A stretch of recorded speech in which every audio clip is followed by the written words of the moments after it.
네, 안녕하세요. 지난 시간까지 우리가 자료를 정리하는 방법에 대해서 살펴봤는데요.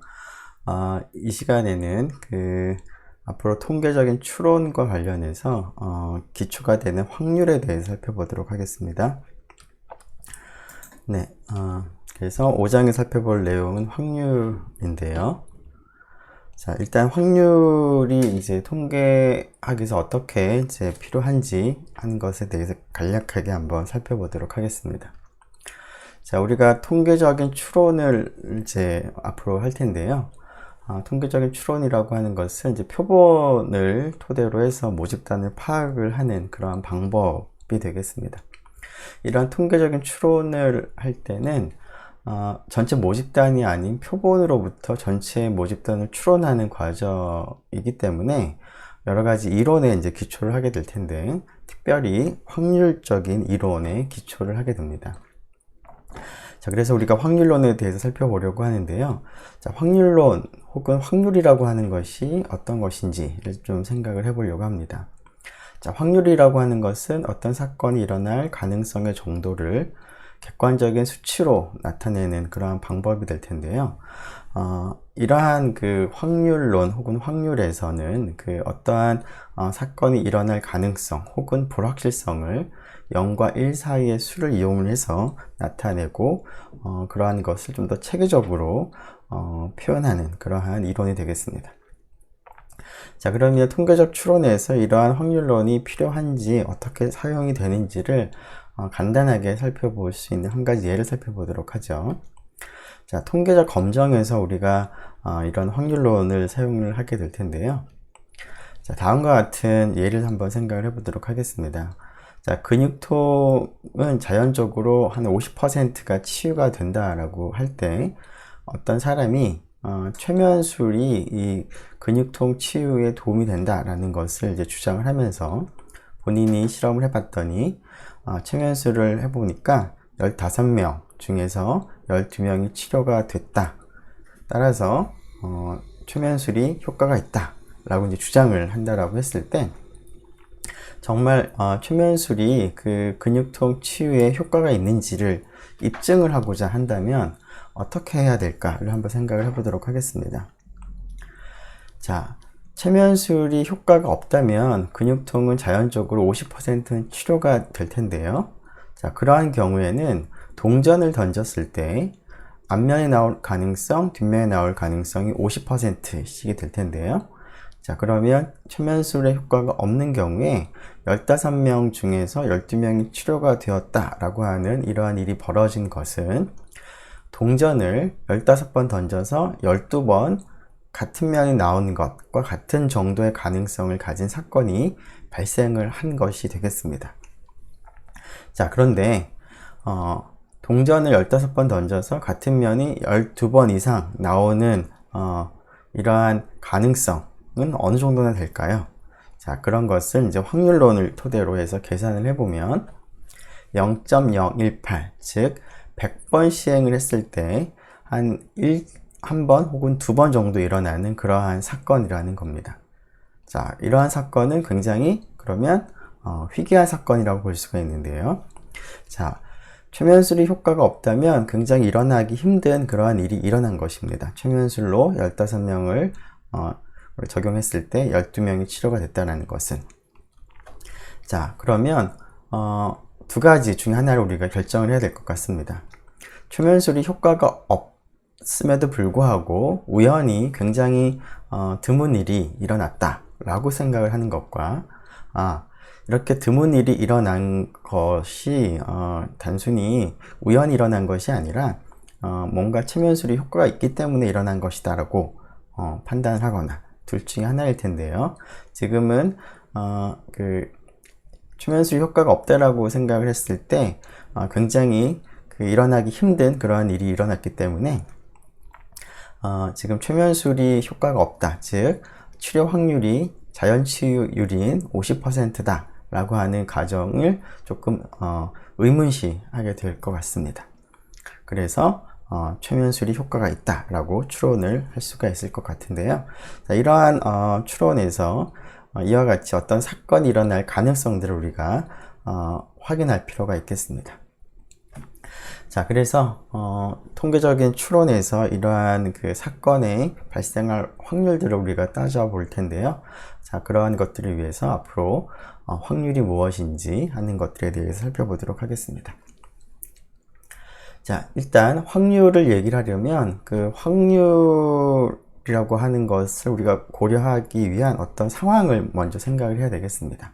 즉, 우리가 확률이라고 하는 것은 어떤 실험을 하거나 관측을 하거나 시행을 했을 때 내가 관심이 있는 어떤 일이 발생할 가능성이 어떻게 되는가 라고 하는 그러한 개념이기 때문에 우선 확률이라는 것을 얘기하기 위해서는 그러한 근원적인 어떠한 시행, 실험에 대해서 먼저 생각을 해봐야 되겠습니다. 조금 전에 얘기한 것처럼 동전 던지기, 그것도 하나의 실험이 되겠습니다. 혹은 여론조사, 또 하나의 실험이 될 텐데요. 자, 이러한 동전 던지기나 여론조사 같은 경우는 그 결과가 여러 가지가 나올 수가 있는데 어떠한 결과가 나올지 모르는 상태에서 우리가 실험을 진행을 하게 됩니다. 자, 이러한 그 특성을 가진 우리가 어떤 행위를 우리가 앞으로는 실험 혹은 관측 혹은 시행이라는 말을 쓰도록 하겠습니다. 자, 이러한 실험, 관측, 시행은 어떤 구체적인 그 실험, 관측, 시행을 통해서 어떤 결과가 나타날지는 모르지만 나타날 수 있는 가능한 결과들은 정해져 있습니다. 자, 그런 특징이 있는 그런 실험을 했을 때 우리가 확률이라고 하는 것은 어떠한 관심 있는 일이 우리가 사건이라고 앞으로 조금 더 구체적으로 얘기를 할 텐데요. 어떤 관심 있는 일이, 사건이 일어날 가능성의 정도를 수치적으로 나타내는 것이 확률이 되겠습니다. 자, 그러면 이런 이제 확률의 대략적인 지금 개념을 설명하기 위해서 실험이라던가 확률, 가능성이라던가 하는 것들을 우리가 엄밀하게 얘기할 필요가 있을 것 같은데요. 이런 것들을 위해서 우선 그 표본 공간, 그리고 근원 사건, 그리고 사건이라고 하는 것에 대해서 우리가 좀 더 엄밀하게 정의를 내려보도록 하겠습니다. 자, 표본 공간이라고 하는 것은 우리가 앞에서 얘기한 확률 실험을 생각을 했을 때 그 확률 실험에서 나올 수 있는 모든 결과들의 모임을 우리가 표본 공간, 샘플 스페이스라고 표시를 하겠습니다. 샘플 스페이스라고 하겠습니다. 자, 이러한 표본 공간을 표시할 때 보통 우리가 오메가라는 기호를 씁니다. 자, 표본 공간은 이제 결과들의 모임이니까 하나의 집합이 될 텐데요. 자, 이 표본 공간을 구성하는 하나하나의 원소를 우리가 근원 사건이라고 부르겠습니다. 자, 근원 사건은 스몰 오메가 1, 스몰 오메가 2와 같은 기호로 보통 표시를 하겠습니다. 자, 이때 우리가 조금 전에 얘기한 사건이라고 하는 것, 관심이 있는 어떤 일이라고 하는 것은 이러한 근원 사건들의 모임을 우리가 사건이라고 부르도록 하겠습니다. 자, 근원 사건들의 모임, 다른 말로 얘기를 하면 오메가라고 하는 표본 공간의 부분 집합이 되겠습니다. 자, 이러한 그 사건을 우리가 보통 대문자 A, 대문자 B 등으로 표시를 하겠습니다. 자, 우리가 조금 전에 어떤 실험을 할 때 그 나타날 수 있는 개개의 결과는 근원 사건이지만 근원 사건만을 우리가 사건이라고 부르는 것이 아니라 몇 개의 근원 사건들의 모임도 사건이라고 부르고 그러한 것에도 좀 관심을 가질 텐데요. 그러한 이유는 우리가 주사위를 던지는 실험을 했을 때 주사위의 눈이 1이 나오는지 2가 나오는지 3이 나오는지 4가 나오는지 하나하나의 결과값이 얼마인지에도 관심을 가질 수 있지만 짝수가 나오는지 홀수가 나오는지 하는 그러한 일에도 관심을 가질 수가 있겠습니다. 자, 그러면 짝수가 나온다 라고 하는 그러한 일을 우리가 표현을 한다면 짝수의 눈인 2 또는 4 또는 6이 나오는 경우가 되겠습니다. 그래서 짝수의 눈이 나오는 사건은 2, 4, 6으로 표시할 수가 있겠죠. 그래서 이와 같이 오메가의 부분 집합을 우리가 사건이라고 생각을 하고 이러한 부분 집합에 이제 관심을 가지기 위해서 우리가 사건이라고 하는 것은 근원 사건들의 집합 혹은 표본 공간의 부분 집합을 우리가 사건이라고 부르도록 하겠습니다. 네. 이러한 이제 표본 공간 근원 사건, 사건에 대해서 구체적인 이그젬플들을 몇 가지 살펴보려고 하는데요. 자, 국회의원 선거 후보자가 5명이 있는데 1, 2, 3번은 정당 후보이고요. 4, 5번은 무소속일 때 다음과 같은 실험을 한번 생각을 해보겠습니다. 자, 투표권자 혹은 유권자가 이 국회의원 선거 후보자 5명 중에서 한 명을 고르는 그러한 과정은 하나의 실험이라고 볼 수가 있겠습니다. 자, 이러한 실험을 할 때 근원 사건이라고 하는 것은 각 투표권자가 이러한 투표를 했을 때, 실험을 했을 때 나오는 결과들이 어떤 것들이 나오는가 라는 것이 이제 근원 사건이 되겠습니다. 즉, 근원 사건이라고 하는 것은 각 투표권자의 투표 결과가 될 텐데요. 자, 1, 2, 3, 4, 5번에 해당하는 후보를 선택하는 그러한 결과를 간단하게 이렇게 숫자로 표시를 하도록 하죠. 자, 그러면 근원 사건이라고 하는 것은 1, 2, 3, 4, 5라고 우리가 표시를 할 수가 있겠습니다. 자, 이때 우리가 여러 가지 이제 관심이 있는 그러한 사건들을 생각을 해볼 수가 있을 텐데, 이러한 실험을 통해서 무소속 후보를 선택하는 사건이라고 하는 것을 우리가 앞에서 얘기한 이러한 개념을 통해서 한번 표시를 한번 해보도록 하겠습니다. 자, 각 투표권자의 결과는 1, 2, 3, 4, 5로 표시를 이제 할 수 있을 테니까, 그러한 각 결과들을 전체의 모임인 그 샘플 스페이스 표본 공간은 다음과 같이 집합 형태로 표시를 할 수가 있겠습니다. 네.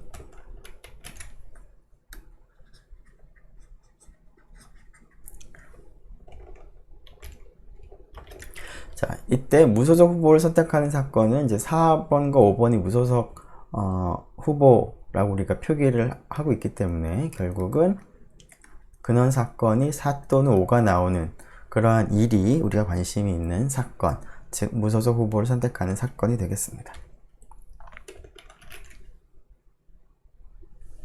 네, 여기를 지우자.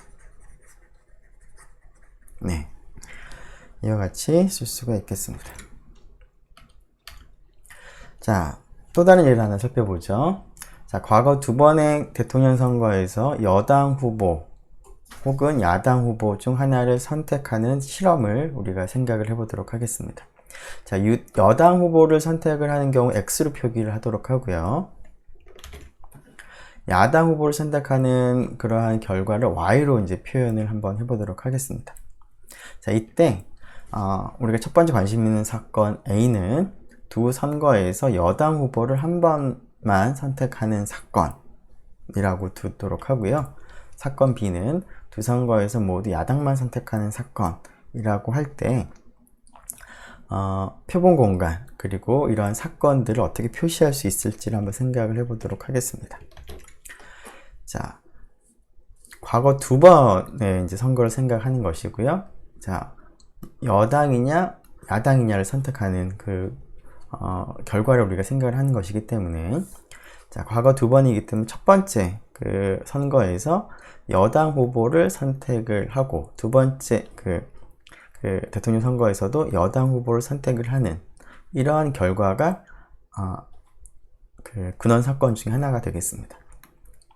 또 다른 근원 사건은 그 첫 번째 대통령 선거에서는 여당을 선택을 하고요. 그 다음 두 번째 선거에서는 야당을 선택하는 그러한 결과가 나올 수도 있겠습니다.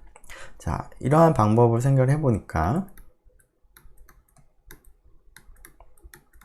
결국 X하고 Y가 이제 두 개씩 이제 나오는 그러한 모든 가능한 결과들을 생각을 해보면 결국 XX부터 YY까지 이러한 네 가지의 근원 사건들이 가능하겠습니다. 그래서 오메가라고 하는 샘플 스페이스 표본 공간은 4개의 원소를 가지는 그러한 집합으로 표시를 할 수가 있을 텐데요. 자, A라고 하는 사건은 그러면 이러한 그 근원 사건들을 이용한다면 두 번 모두 두 번의 선거에서 한 번만 여당 후보를 선택을 하는 결과에 해당하는 것이니까 여당이 X니까 X가 한 번만 드러나는 거죠. 그래서 XY 혹은 YX로 표시를 할 수가 있겠습니다. 자, B라고 하는 사건은 모두 야당이니까 모두 Y가 돼야 되겠습니다. 그래서 원하는 근원 사건이 YY가 되는 딱 한 가지 경우로 구성된 사건이 B가 되겠습니다. 네. 자, 이번에는 그 버스 전용 차로제를 위반하는 그 차의 대수를 조사하는 그런 실험을 한다라고 생각을 하겠습니다. 자, 이때 그 조사 대상인 버스는 모두 140세대를 우리가 조사를 하도록 하겠습니다. 자, 이때 표본 공간을 우리가 어떻게 나타낼 수 있을지, 그리고 우리가 이제 조사한 그 결과 60% 이상의 차들이 위반을 하게 되는 그러한 사건을 A라고 할 때 A라는 사건을 우리가 어떻게 표시할 수 있을지를 한번 생각을 해보도록 하겠습니다. 자, 우리가 143대를 조사를 했을 때 버스 전용 차로제 위반하는 차의 대수라고 하는 것은 그 중에 한 대도 그 위반하지 않을 수도 있을 것이고요. 143대 중에서 딱 한 대만 그 위반을 할 수도 있겠습니다. 그래서 이러한 그 조사의 결과로서 우리가 관심이 있는 것은 위반하는 차의 대수이기 때문에 차의 대수로서 위반하는 차의 대수로서 가능한 값은 0부터 143대까지가 가능하겠습니다. 자, 이런 것들이 하나하나의 결과가 될 테니까 이러한 것들을 다 원소로 하는 집합이 바로 표본 공간 오메가가 되겠습니다. 자, 이때 그러면 A라고 하는 사건은 60% 이상의 차들이 위반하게 되는 그런 사건인데요. 자, 60% 이상의 차들이 위반을 한다라고 한다면 143대 중에서 0.6에 해당하는 이제 그 값이 있겠죠? 그 값을 이제 계산을 이제 해보면 좋겠습니다. 자, 이 값을 계산을 해보면 85.8 정도가 나오는 것 같은데요. 즉, 조사한 결과가 그 위반한 차의 대수가 85.8보다 같거나 많으면 우리가 원하는 사건이 일어나게 되는 겁니다. 즉, 조사한 결과 위반한 차의 대수가 86대 혹은 87대 그래서 143대가 이제 위반을 하게 되는 결과가 나오면 우리가 생각하는 그런 사건이 되겠습니다. 그래서 A라는 사건은 86부터 143을 원소로 하는 집합으로 우리가 나타낼 수가 있겠습니다. 네, 이러한 표본 공간의 그 형태를 우리가 조금 구분해 보면 지금까지는 우리가 유한 표본 공간, 즉 표본 공간이 유한 집합인 경우만 생각을 했는데요. 표본 공간이 무한인 무한 표본 공간도 가능하겠습니다. 자, 이러한 무한인 표본 공간은 조금 더 세분하자면 셀 수 있는 무한 표본 공간과 셀 수 없는 무한 표본 공간으로 나눌 수가 있겠습니다. 자, 셀 수 있는 경우를 우리가 카운터블이라는 얘기를 쓰고요. 보통 셀 수 없는 경우를 uncountable이라고 표현을 합니다. 자, 셀 수 없는 무한 표본 공간을 우리가 연속인 표본 공간이라고도 얘기를 합니다. 자, 셀 수 있는 경우 카운터블인 무한 표본 공간의 대표적인 예가 자연수 전체의 집합이 한 가지 그러한 예가 되겠습니다. 자, 셀 수 없는 무한인 표본 공간의 예로서는 다음과 같은 0과 1 사이의 모든 실수를 나타내는 구간을 생각을 해볼 수가 있겠습니다. 자, 자연수 전체 집합도 그렇고 이 0과 1 사이의 모든 실수도 그렇고 모두 무한인 표본 공간이지만 이 자연수 전체 집합은 하나하나씩 우리가 카운팅이 가능합니다. 즉 1, 2, 3 이런 식으로 무한히 물론 카운팅을 해야 되긴 하지만 모든 값들을 하나씩 다 카운팅이 가능합니다. 하지만 0과 1 사이의 모든 실수들은 무한히 카운팅을 하더라도 하나도 빼먹지 않고 하나씩 카운팅하는 것이 불가능하기 때문에 uncountable, 셀 수 없는 경우라고 우리가 얘기를 합니다. 자, 이러한 무한 표본 공간의 한 가지 예를 한번 살펴보도록 하죠. 자, 복권이 당첨할 때까지 계속 복권을 산다라고 하는 그런 실험을 할 때, 그러면 사게 되는 그 당첨을 할 때까지 산 복권의 수를 생각을 해보면 이것이 바로 자연수 전체의 집합이 표본 공간이 되겠습니다. 자, 당첨할 때까지 복권을 사는 거니까 처음에 일단 하나를 사보는 거죠. 그래서 당첨이 됐다면 멈추는 것이고, 그래서 이 경우에는 결과가 1이 되겠습니다. 복권의 수가. 당첨이 될 때까지 사게 되는 복권의 수가. 자, 만일 첫 번째 복권 샀는데 당첨이 되지 않았다면 하나를 더 사겠죠? 자, 그러고 나서 만약 당첨이 됐다면 이제 멈출 거고, 그럴 때는 우리가 원하는 결과가 2가 되겠습니다. 근데 두 번째까지도 당첨이 되지 않았다면 하나 더 살 텐데요. 자, 그런 식으로 생각을 한다면 당첨이 될 때까지 계속 살 때 사게 되는 복권의 수로서 가능한 결과들은 1도 가능하고 2도 가능하고 3도 가능하고 모든 자연수가 다 가능합니다. 그래서 이것들 전체의 집합이 표본 공간이 될 텐데요. 이 표본 공간이 정확하게 자연수 전체의 집합이 되겠습니다. 네. 자, 그러면 표본 공간과 그 다음에 사건에 대해서는 얘기를 했는데요. 그러면 사건이 발생했다 라고 하는 그러한 개념에 대해서 한번 약속을 해보도록 하겠습니다. 자, 사건 A를 구성하는 근원 사건이 여러 가지가 있는데요. 자, 실험을 했을 때 결과 하나하나들은 딱 하나만 나타나게 되겠습니다. 근원 사건 중에 하나가 나타나겠습니다.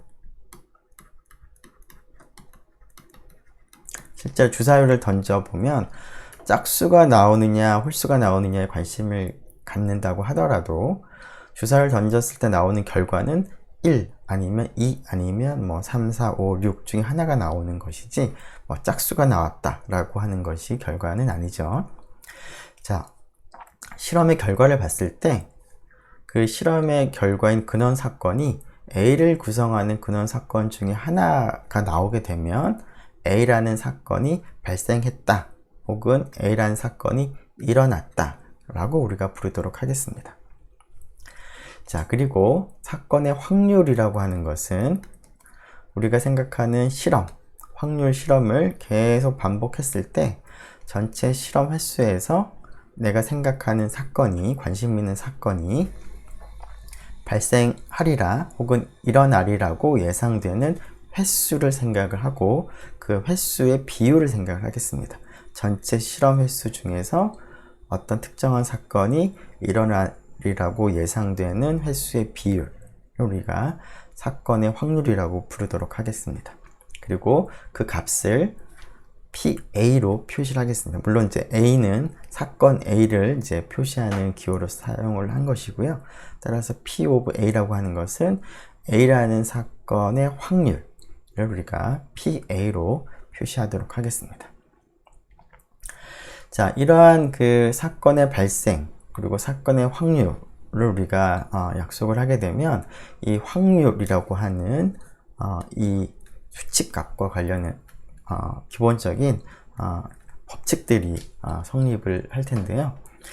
그런 법칙들을 우리가 몇 가지 살펴보도록 하겠습니다. 첫 번째로 P of A는 0과 1 사이의 숫자가 되겠습니다. 그 이유는 우리가 확률을 약속을 할 때 비율로 약속을 했기 때문에 비율은 0과 1 사이의 값일 수밖에 없겠습니다. 자, 두 번째로 어떤 사건 A가 일어날 확률 PA는 A를 구성하는 모든 근원 사건을 생각을 해서 그 근원 사건 하나로 구성된 사건을 생각하고 그 사건이 일어날 확률을 우리가 생각을 해보겠습니다. 자, 이러한 그 하나하나의 근원 사건이 일어날 확률을 다 더한 것이나 A라는 사건이 일어날 확률이나 동일하다라는 그러한 성질도 만족을 하겠습니다. 자, 그 이유는 왜 그럴까요? 조금 전에 우리가 A라는 사건이 발생했다라고 하는 것의 의미는 A를 구성하는 근원 사건 중에 하나가 실제로 일어났을 때 우리가 A라는 사건이 발생했다라고 하는 것이죠. 따라서 A가 발생할 횟수를 생각을 해보면 어떤 사건이 일어나리라고 하는 이제 횟수의 비율이니까 횟수를 좀 생각을 해보고 싶은데 A가 발생할 횟수라고 하는 것은 뭐 예를 들어서 A를 구성하는 근원 사건이 K개가 있다면 A가 발생하는 횟수는 실험의 결과가 오메가1이 발생하는 횟수 더하기 오메가2가 발생할 횟수 더하기 오메가 K가 발생할 횟수가 되겠습니다.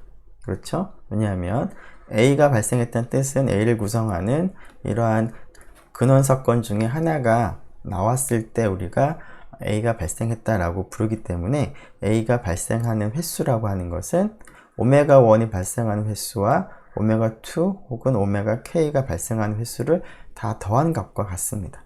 따라서 A가 발생할 비율은 오메가1이 발생할 비율, 오메가2가 발생할 비율, 오메가 K가 발생할 비율을 다 더한 것과 동일할 수밖에 없겠습니다.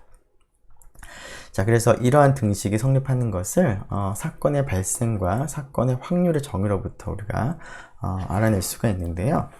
자, 이 표현 P 오메가라는 표현은 우리가 이제 사건을 근원 사건들의 모임으로 약속을 했기 때문에 이렇게 집합 기호를 쓰는 것이 엄밀하게는 옳은 표현이긴 하지만 원소가 하나인 이러한 그 집합에 대해서 집합 기호를 써서 표시하는 것이 약간 번거롭기 때문에 이런 경우에는 그냥 간단하게 오메가 하나만을 우리가 사용을 해서 확률을 나타내기도 하겠습니다. 그래서 이와 같이 나타내기도 하겠습니다. 자, 그 다음에 그 세 번째 성질은 P 오메가라고 하는 확률을 한번 생각을 해보죠.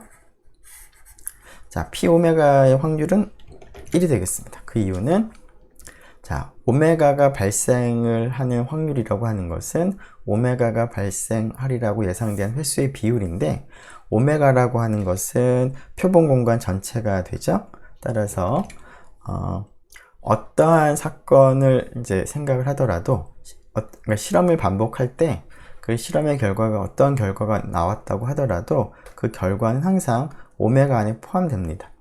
따라서 어떤 실험을 하더라도 오메가는 항상 발생을 하는 겁니다. 따라서 오메가가 발생이 되는 비율은 얼마냐면 1이 됩니다. 항상 발생하는 것이기 때문에. 자, 그래서 실험의 결과는 표본 공간 속에 속하기 때문에 항상 발생을 하는 것이고 따라서 확률이 1이 되겠습니다. 자, 이러한 그 세 가지가 이제 확률을 이제 구성하는 가장 기본적인 그런 성질이 될 텐데요. 이러한 성질 중에서 두 번째 성질은 조금 일반적으로 다음과 같이 나타내기도 합니다. 자, A1부터 AN이 mutually exclusive 하다라고 표현을 하는데요. 그렇다는 뜻은 뭐냐면 서로 다른 AI나 AJ는 사건이니까 하나의 집합으로 볼 수가 있는데 집합 사이 교집합을 생각을 했을 때 서로 다른 그 두 집합의 교집합이 공집합이 되는 그러한 조건을 만족하는 집합들을 mutually exclusive 라고 우리가 표현을 합니다. 자, 그런 경우에는 서로 뮤추얼하게 익스클루시브한 그런 사건들을 우리가 다 모아둔 그러한 사건을 생각을 해볼 수가 있는데, 그러한 사건이 발생할 확률이라고 하는 것은 2번에서와 비슷하게 이런 것들은 서로 겹치는 것이 없기 때문에 이 네모에 해당하는 사건이 발생한다는 뜻은 A1이 발생하거나 A2가 발생하거나 AN이 발생하는 경우를 다 고려한 것이나 마찬가지가 되기 때문에 각각의 사건이 발생하는 확률을 다 더하는 것과 마찬가지가 되겠습니다. 자, 물론 이제 이 얘기를 하려면 이제 뭐 조금 전에 얘기한 것처럼 교집합이라던가 합집합이라던가 하는 것에 대해서 조금 더 자세하게 얘기를 할 필요가 있을 것 같은데요. 그 얘기는 나중에 우리가 합사건, 곱사건에 대해서 얘기할 기회가 있을 텐데요. 그때 가면 이 의미가 조금 더 명확해지겠습니다. 자, 어쨌거나 그 1번, 2번, 3번이 확률이 이제 어떤 다른 것과 구분이 되는 가장 기본적인 성질이 되겠습니다. 네, 지금 이러한 세 가지가 일반적으로 우리가 이제 확률론을 이제 다루는 그러한 그 분야에서는 딱 이 세 가지만을 이제 가정을 하는데요. 이 세 가지만을 가정을 하면 이제 여러 가지 이제 확률에 관련된 여러 가지 성질들을 이제 얻을 수가 있는데, 이제 그 중에 하나로 우리가 하나를 살펴볼 것은 그 공집합인 경우에는 확률이 이제 0이 되는 것을 1번, 2번, 3번만을 가지고도 알아낼 수가 있습니다. 그 이유를 잠깐 뭐 얘기를 하면, 자, 이 공집합은 이제 우리가 특별히 공사건이라고도 부를 텐데요. 자, 이 공사건이 일어나는 확률은 어떻게 될까요? 네, 그 실험을 할 때 그 실험의 결과가 공사건에 포함이 되는 경우가 절대 없습니다. 그래서 아무리 실험을 반복을 한다라고 하더라도 이 공집합이라고 하는 사건은 절대로 발생할 수가 없는 것이기 때문에 확률은 0이 되겠습니다.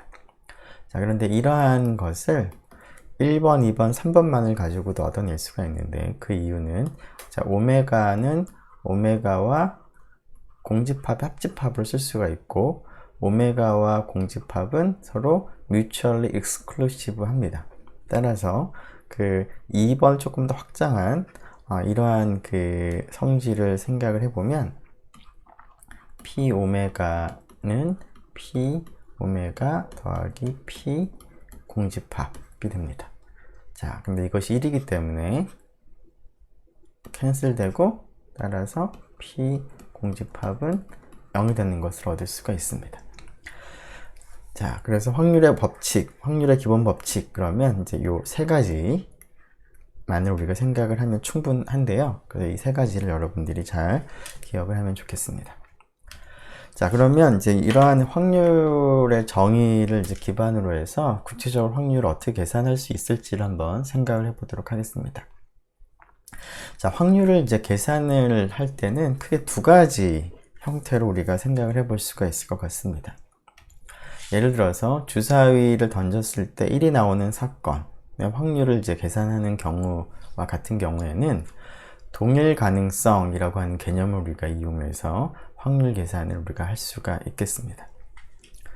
자, 그런데 그 주사위에 눈이 1이 나오는 사건과 같은 경우에는 주사위를 던졌을 때 1이 나오는 사건이나 2가 나오는 사건 혹은 6이 나오는 사건이 전부 다 동일한 가능성을 가지고 있다라고 하는 그런 특성을 이제 가지고 있는데, 모든 그 실험이 그 개개의 그 근원 사건이 일어날 가능성이 다 동일하지는 않습니다. 자, 그러한 경우에는 이러한 동일 가능성을 이용할 수가 없는데요. 예를 들면 신제품이 시장에서 성공할 사건의 확률을 한번 생각을 해보자고 한다면, 그 신제품이 이제 시장에서 성공하느냐 실패하느냐 하는 두 가지 결과가 가능하겠습니다. 그런데 성공할 가능성과 실패할 가능성이 동일한 가능성이 나오진 않겠죠, 일반적으로. 자, 그래서 이런 경우에는 동일 가능성을 이용할 수가 없기 때문에 앞에서 우리가 그 확률이라고 하는 것은 실험을 여러 번 반복했을 때 일어나리라고 예상되는 그 횟수의 비율이기 때문에 실제로 그러면 실험을 여러 번 반복해 봅니다. 자, 실험을 반복해 본다라는 것은 이 경우에는 일종의 사전 조사가 될 수 있을 텐데요. 사전 조사를 통해서 성공이 얼마만큼 일어나는지 하는 상대 도수를 우리가 계산을 해보고 그 상대 도수를 이용해서 확률을 추측하는 그런 방법으로 확률을 계산을 할 수가 있겠습니다. 자, 구체적인 방법에 대해서 한번 하나씩 살펴보도록 하죠. 첫 번째 규칙, 첫 번째 계산하는 방법은 동일 가능성을 이용하는 방법인데요. 혹은 균일 확률에 해당하는 그런 방법이 되겠습니다. 자, 어떤 경우에 적용할 수 있는지 보면, 자, 표본 공간 오메가가 있고, 오메가를 이제 구성하는 각각의 근원 사건이 모두 K개가 있다라고 하겠습니다. 자, 어떤 그 집합의 원소의 개수를 표시할 때 우리가 절대값 기호를 쓰기도 합니다.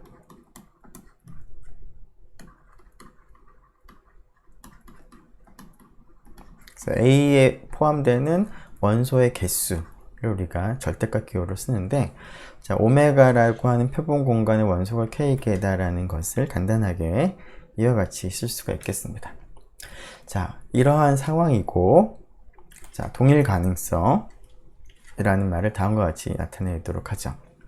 각각의 근원 사건이 일어날 가능성이 모두 동일한 경우, 즉 오메가를 구성하고 있는 원소가 K개가 있는데 P 오메가 1이나 P 오메가 2나 P 오메가 K가 다 같은 경우라는 겁니다. 그래서 이걸 간단하게 equally likely 혹은 동일 가능성이라고 표시를 이제 나타내도록 하겠습니다. 자, 이러한 경우에는 우리가 어떤 사건의 확률을 어떻게 계산할 수 있을지를 한번 생각을 해보면, 처음에 자, 모든 근원 사건의 가능성이 다 동일할 텐데, 지금 그 오메가를 구성하고 있는 이 K개의 각각의 확률을 다 더하는 것이나 오메가의 확률을 계산하는 것이나 같다라고 하는 것이 우리가 앞에서 살펴본 성질이었기 때문에 다음과 같은 식을 우리가 생각할 수가 있겠습니다.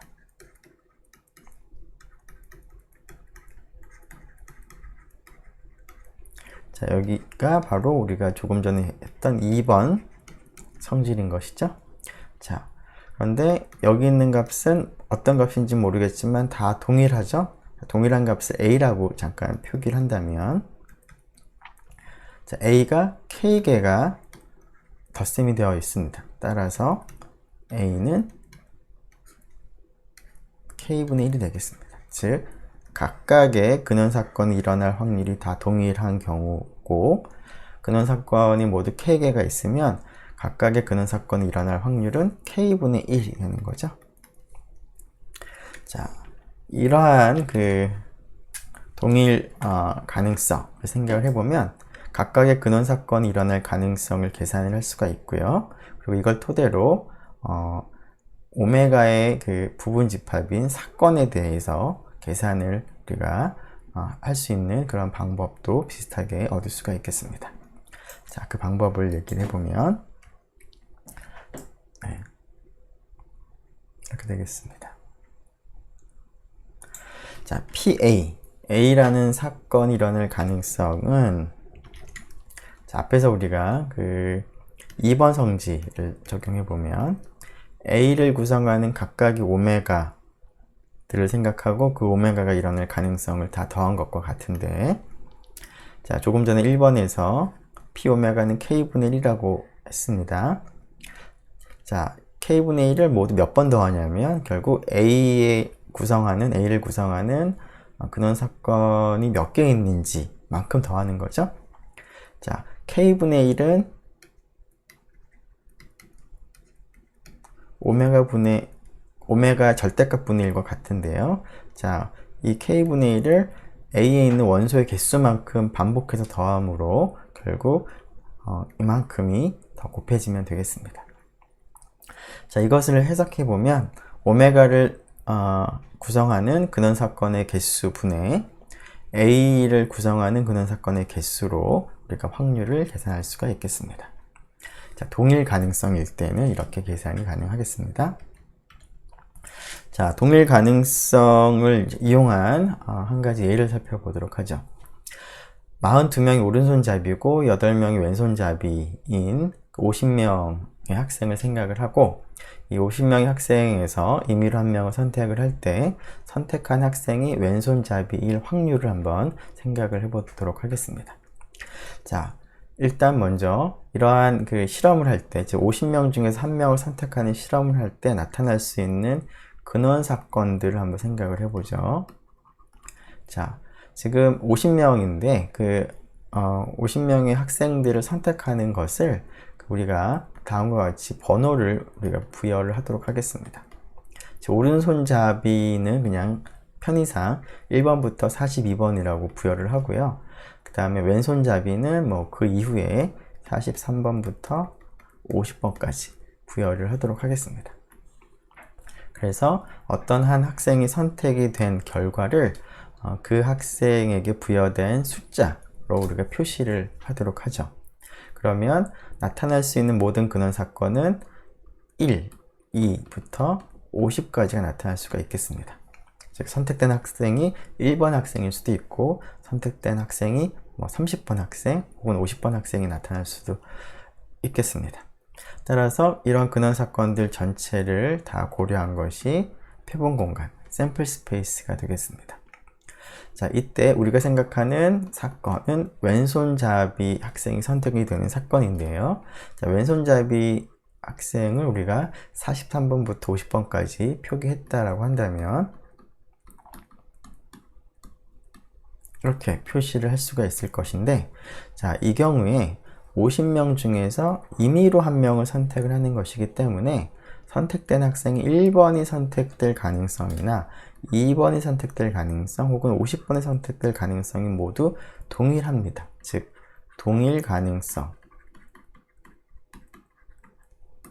우리가 이제 생각할 수 있는 그런 경우가 되겠습니다.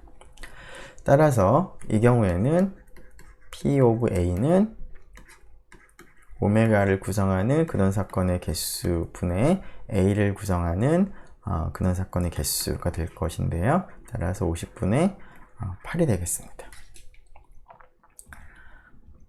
네. 그래서 50분의 8이라고 하는 것은 아무 때나 적용할 수 있는 것은 아니고 근원사건이 일어날 가능성이 모두 동일한 경우, 즉 동일 가능성을 적용할 수 있는 경우에만 이렇게 할 수가 있다는 것을 여러분들이 잘 기억을 하기를 바라겠습니다.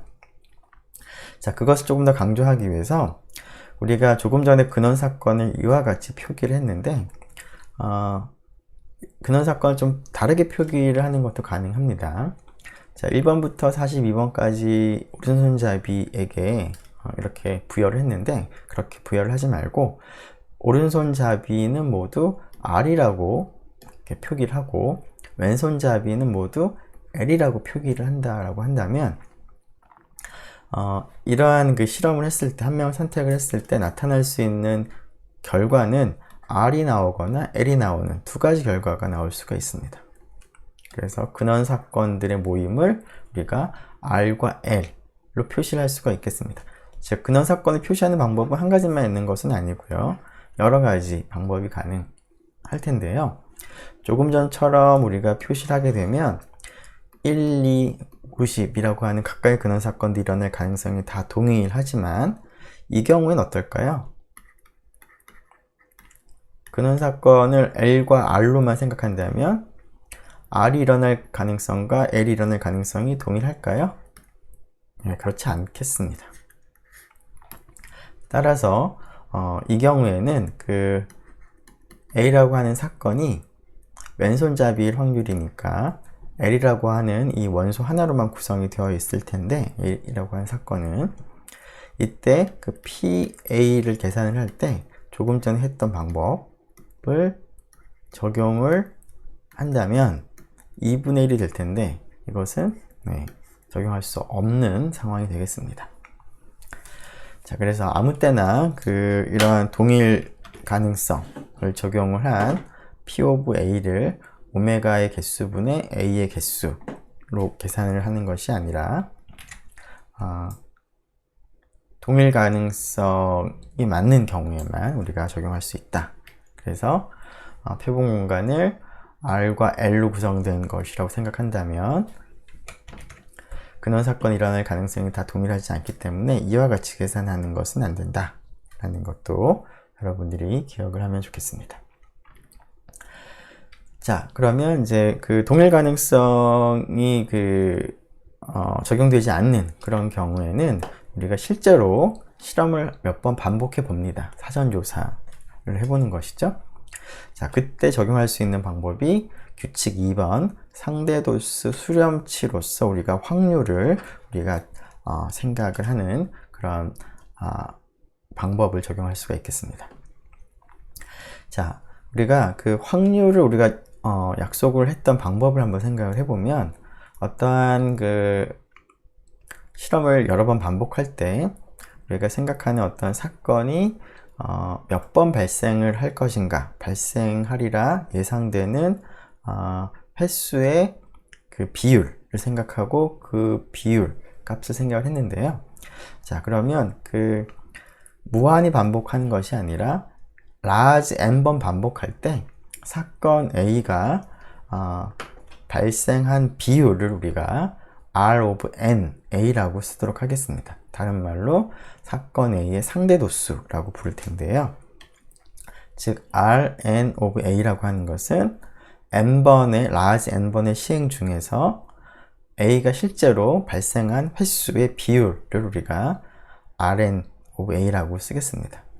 상대도수이기도 하겠습니다.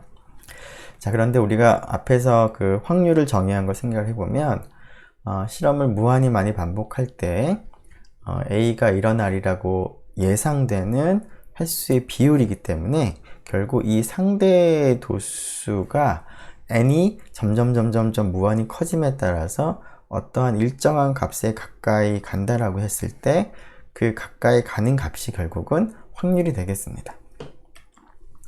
즉 앞에서 우리가 약속한 확률의 의미를 수식으로 사용을 한다면 결국 이 상대 도수가 만일에 이제 수렴을 하는 경우라면 결국 P of A는 이 상대 도수가 large n이 무한히 가까이 갈 때 가까이 가는 극한값으로 우리가 확률을 정의할 수가 있다는 것이죠. 자, 실제로 이러한 현상이 일어나는지를 확인해 보기 위해서 주사위를 여러 번 던져 보겠습니다. 그때 1의 눈이 전체 시행 횟수 중에서 몇 번 나오는지 Rn을 우리가 계산을 해서 Rn을 한번 결과를 그림으로 나타내 보겠습니다. 즉 이 X축에 해당하는 수평축에 해당하는 이 숫자들은 n이 되겠습니다. 시행 횟수. 그 다음에 이 Y축에 해당하는 것은 A가 1의 눈이 나오는 사건을 생각을 할 때 상대 도수가 되겠습니다. 그래서 처음 1000번을 이제 반복을 하게 되면은 대략적으로 이 정도 상대 도수가 구해지는데 3000번, 6000번, 9000번, 10,000번 이렇게 계속 n을 갖다가 늘려감에 따라서 상대 도수가 왔다 갔다 합니다. 하지만 점점 변동이 조금씩 감소가 되면서 아직은 유한한 값이기 때문에 수렴을 지금 하고 있지는 않지만, 그러니까 최종적인 값으로 다가갔지는 않았지만 점점 하나의 값으로 수렴해 가고 있는 것처럼 우리가 확인을 할 수가 있습니다. 그런 현상을 볼 수가 있는 것이죠. 자, 그래서 확률이라고 하는 것은 이러한 상대도수의 극한으로 우리가 약속을 할 수가 있습니다. 자, 이러한 개념을 생각을 해보면 동일 가능성을 적용할 수 없는 경우에는 실제로 이제 실험을 해보고 실험한 결과로부터 확률을 추정을 하는 그런 방법으로 확률을 계산을 할 수가 있겠습니다. 자, 예를 들면 대한민국 20세 남성을 생각을 했을 때 30세에도 살아있을 확률이라고 하는 것을 우리가 한번 생각을 해보죠. 자, 이러한 실험은 각각의 이제 근원 사건들을 생각을 할 때 결국은 이제 두 가지 중에 하나 있는 거죠. 자, 20세 남성이 30세까지 살아있느냐 아니냐, 두 가지 중에 하나죠. 그런데 이러한 두 가지 근원 사건이 일어날 가능성이 동일하다고 볼 수는 없습니다. 자, 그래서 여러 번 반복해서 한번 조사를 해보도록 하는 것이죠. 그래서 10,000명의 20세 남자를 대상으로 실험을 해봤습니다. 뭐 실험이라기보다는 관측을 이제 해본 것이죠. 자, 그랬더니 9,840명은 30세까지 살아 있었다. 나머지는 그렇지 않았다. 라고 했을 때 결국 R의 일십, 백, 천만 A라고 하는 것은 우리가 생각하는 20세 남성이 30세에도 살아있는 사건을 A라고 하면 이 녀석이 10,000분의 9,840이 되겠습니다. 자, 그런데 이 값은 이제 n이 이제 만이 되는 거니까 물론 이제 P of A는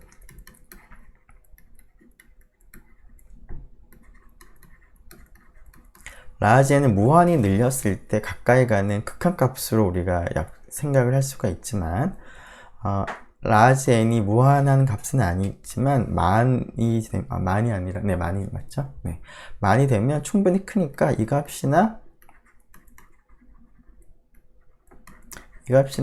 굉장히 유사하겠습니다. 자, 그래서 이 PA에 대한 근사값으로 이 값을 우리가 택할 수가 있겠습니다. 그래서 근사값으로 0.984. 물론 이 값은 정확한 확률값은 아니고 근사값이 되겠습니다. 확률값은 극한값인 거고요. 우리가 생각하는 값은 라지 n이 만인 경우에 해당하는 값이기 때문에 근사값인 것이죠. 네, 이러한 방식으로 우리가 확률 계산이 가능하겠습니다. 자, 일단 여기까지 하도록 하고요. 확률 법칙은 다음 시간에 계속 하도록 하겠습니다. 수고 많았습니다.